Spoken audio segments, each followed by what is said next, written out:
نو په موږ دنیا دومره غالب شوله د دنیا کار او د دنیا شوق او محبت په موږ دومره غالب شو چې هغه ته دخل اندازي په عبادت کې مراله موږ باندې دومره ناراستی زور شو چې موږ کمیس نشو چولې موږ د یو دومره لوی ذات په مخ کې ودرېګو آیا ته به صرف په بنین کې د یو ایم پی په مخ کې ودرېږي ته به صرف په بنین کې د وزیر اعظم او د صدر په مخ کې ودرېږي ته به صرف په بنین کې د کلی د مشر په مخ کې ودرېږي ته به صرف په بنین کې په عدالت کې د جج په مخ کې ودرېږي هغه به تا بیزت کی هغه به تا خبرو کتاب خپل ضمیر ملامت کی معاشره او کله به ملامت کی چې ته یو داسې معزز کس سره ملاوي دنه ته صرف په بنین کې ولې راوته تا کمیس ولې نه دی اچولې ټیک شو لکنه اول به خپل ضمیر اجازت نه درکې نو به د دومره لوی ذات په مخ کې چې سړی ودرېږي نو د ادب انداز به اختیاري دا د ادب انداز نه دی څنګه چې یو مشر یو ملک یو جج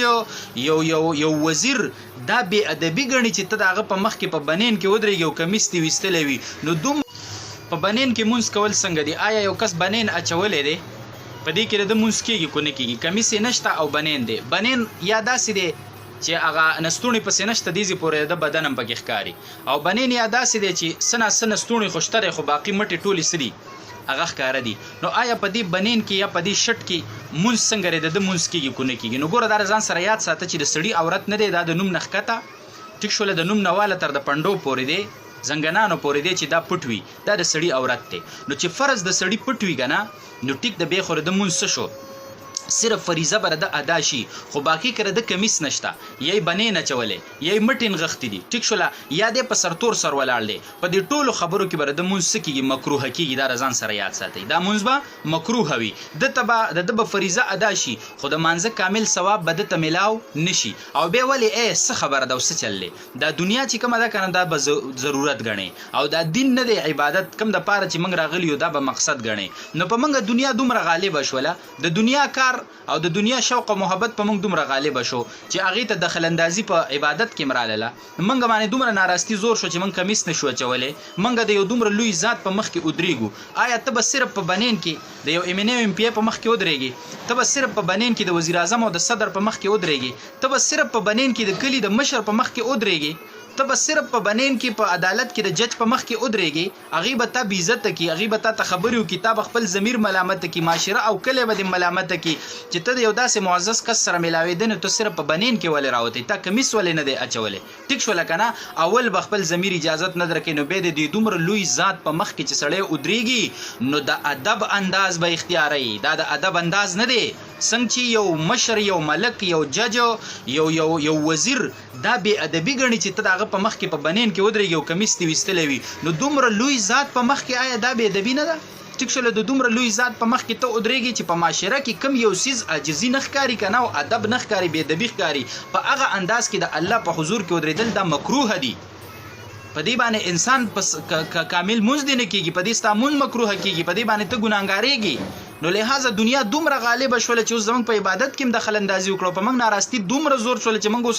قمیص قدر نشو چولې ټیک شولا نو زمام عزتمندو په دې کې به مونږ مکروه وي کړه چا بنې نه دی کمیس هم د خمټي اوچتي کړي دی په دې حالت کې د مونږ کوي د مونږ مکروه دی که کم کس په سرتور سر باندې ولاړ له خاص کر مسافر ته وایم چې تاسو خو د دغه ځای د خلکو د ماحول د وجې نه سرتور سر مونږ اډو عیب نه غنئ دا خبره اډو تاسو د کتاب نه ختمه شوی دا چې سر پټول پکار دی کو نه دی پټول پکار خو چې کم کس په سرتور باندې مونږ کوي ټیک شولا نو د مونږ سره د مونږ مکروه رضان له بنین خبره نه ده ګوره په سرتور مونږ کولو سره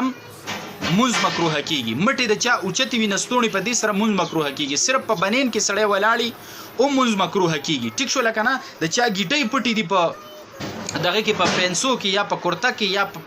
پینټ کې نو دې سره مونږ کیږي مکروه کیږي لہذا دې خبرې خیال وساتئ ډیرو ملګرو د دې مسلې ته پوس کړی دی هغه الله ته خوخره چې ته عجزي اختیار کوي عجزي په دې کې چې تا پرتو کمیس اچولې دغه شان پینټ شرټ هم دی چې هغه ټیټ وي په بدن پسې کنه او بدن اندامونه پکې معلومیږي نو لہذا پاغي کې به مونږ مکروه دی که شرټ وګدي هغه پر راخته یا کورتا په چا چولې د نو به پینټ کې مونږ خیر دی نو ګوره چې کوم لباس کې عجزي وي نو عجزي جزئی الله ته خوښه ده. او دا خو انداز چې کوم دی دا جزئی نه دی، دا خو د بېدبۍ انداز دی، یا اوچت نستوڼي دا خو د تکبر انداز دی، یا ښکته پنسي دا خو د تکبر انداز دی. او تکبر صادر د الله دی او تکبر مزه د الله سره کوي. د الله نه علاوه د بل چا سره تکبر مزه نه کوي. په خبره باندې پوه شي. نو لهذا موږ او تاسو له دې خیال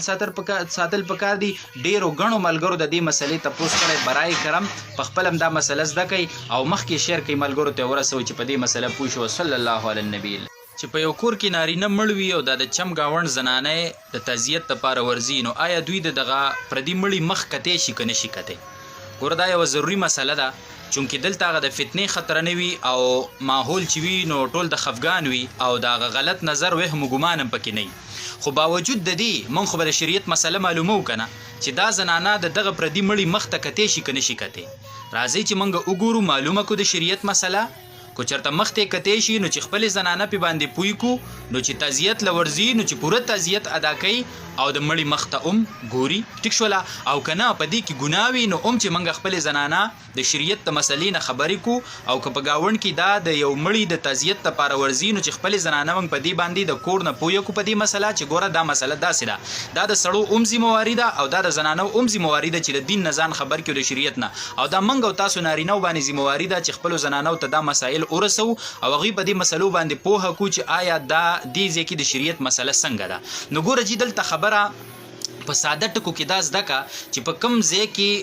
یو کور کې مړی وشو، نارینه مړ دی او زنانه ورته ورلې، نو ګوره که هلته د فتنې خطره نه وه، د بې پردګۍ خطره نه وه، ټیک شوله، نو په داسې ماحول کې که دا زنانه راولګي او دغه پردي مړي مخ وګوري نو دا د دې لپاره جایز دی، ګناه پکې نشته دی. ټیک شوله. خو ګوره په دې ټولو خبرو کې چې د فتنې خطره نشته، د بې پردګۍ خطره نشته، د غلط نظر خبره نشته، په دې ټولو خبرو باوجود د دې زنانه لپاره د پردي مړي مخ کتل صرف جایز قدر دی. ګوره بهتر نه دی ښه، لکه کوي قتل دا پی ګناګار نشوه، خو بیا کوي نه قتل کنه نو دا ورله بهتره ده چې د پردي مړي مخې اونکه ته کنه نو دا ورله بهتره ده. بیا چې په دې عملو کې نو دا د دې لپاره ښکلې خبره ده. خو اوس ګوره د بعضې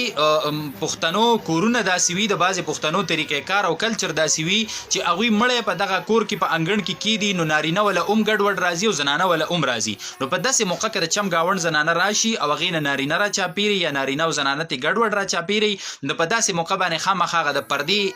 دغه چې پرده کول ممکن نه وي، په داسې موقع باندې خامخا دا زور لګول نه دي پکار چې بس ما د دې مړي مخ ونه کتو نو ګینې زما هغه تعزیت پوره نه شو او ما د دې مړي مخ چې ونه کتو نو دا به دا کور والا ګینې بد وګڼي. نه بد دي ګڼي که نه، د شریعت په مسله باندې تاسو له څه پکار دی؟ عمل پکار دی. نو که کوم ځای کې د بې پردګۍ خطرې چې سړي پردي نارینه او زنانه هغه ګډوډ را چاپېري مطلب او دا پردی زنانه د ګاوند زنانه ورله او چې کوم مړی شوی دی رشته دار نه دي، نو په داسې موقع کې خامخا دوی له زور نه دي لګول پکار، ورتلل نه دي پکار چې یاره دوی په دغه موقع باندې